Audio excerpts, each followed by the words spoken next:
kings and idealists fight to the death. It's no wonder that Hollywood jumped at the opportunity to tell this fascinating story. With an impressive set and thousands of extras, they created a colossal film featuring the rebel leader Eleazar, son of Yair, and the Roman commander Flavius Silva in the leading roles. However, in the movie, unlike real life, no one really deals with the dilemmas or personal struggles, and certainly not with the more problematic aspects of the story. Then where should we start our story? We could start with the Hasmoneans, who were the first to discover the advantages of this isolated cliff in the heart of the desert. Or we could start at the end, with a dramatic project of the Massada excavations, with Igael Yadin, the head of the excavation team, who would stand on the mountain and read Josephus Flavius' description of the account, and everyone around him could actually hear the echoes of the fighting. Or we could start the quest with King Herod. Herod, who ruled under the auspices of the Romans, built himself a magnificent fortress here on the mountain, which was to be his sanctuary in troubled times. And believe me, he really had troubles. Herod, like any other king, built his palaces to the highest standards of his day. One of them is this Western palace. Herod's architect was probably a short guy. Here he built himself a bathhouse, and he would put his lamp here and enter his bath. What can I tell you? This king loved the good life. Until now, we spoke about Herod. It wasn't the splendor of Herod's style that made Massada what it is today. The year is 66 AD. The Jews rebel against the Roman Empire. 4 years later, the temple is destroyed. Jerusalem falls. Everywhere else, the rebels were suppressed. Massada is the last stronghold where there are still Jewish rebels. And believe me, they didn't need Herod's palaces. The rooms in the wall were divided and used as living quarters. They lived from food in the storerooms, and they drank water from the cisterns, kindly left behind by Herod long ago. Right from the beginning of the excavations, signs of the rebels were found elsewhere, in the palaces, in the ritual baths, and in particular in the wall. The deepest experience I went through in Massada was when they found in this particular room the first piece of scroll. To see Hebrew letters coming out of the ground, the same letters which are used until today. Later, more fragments of scrolls were found. One I found with my own hands, but the first experience is unforgettable.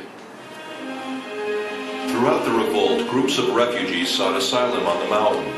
About 1,000 rebels gathered in this fortress in the heart of the wilderness. In 73 AD, the Romans' 10th Legion arrived with thousands of armed soldiers who deployed themselves around the mountain.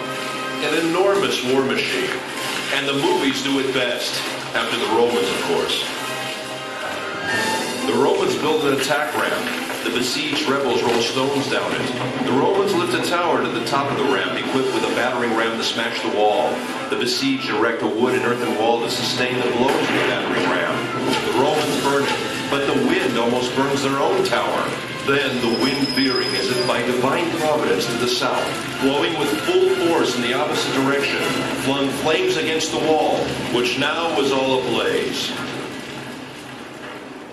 And in the evening, when the wall was burnt and breached, the Roman army returned to its camps, assured that the whole affair would be over by morning. But Eleazar had ideas of his own. This is it, the last night. My friends, we've reached the climax of the drama. However, unlike the movie, here apparently the events actually took place. And here at Massada, men with families were forced to decide slavery or death. Eleazar had no doubts, but he had yet to convince his comrades in arms. Ladies and gentlemen, the speech of Eleazar.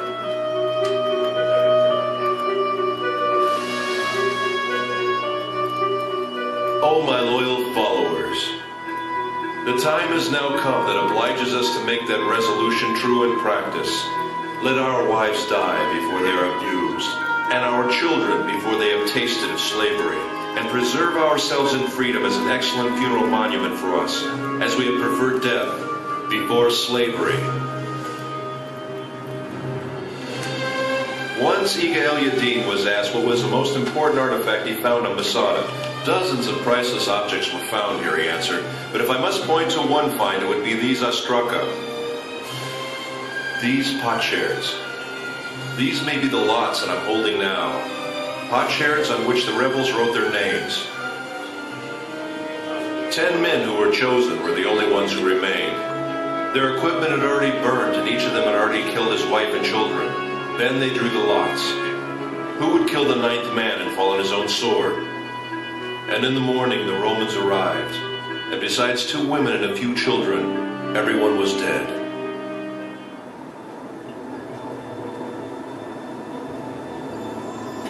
After the drama came silence.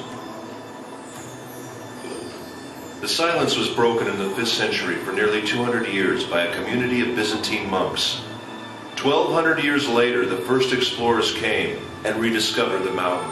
Then the members of the youth movements, seeking a symbol of Jewish heroism, discovered Massada and adopted the mountain. After them came the hikers and the tourists. Massada had become a focus of pilgrimage. Professor Netzer, what do you really think about the act of courage that ended in suicide? Maybe it's the utmost courage to prefer death to a life of slavery. So it's death or freedom? Yes, death as a free man or slavery in the hands of the Romans. Which choice would you make? No matter what, Massada has become a symbol of staunch resistance against a fierce enemy. And if it is a symbol, then perhaps this might be some kind of victory. Ladies and gentlemen, I invite you to climb the mountain.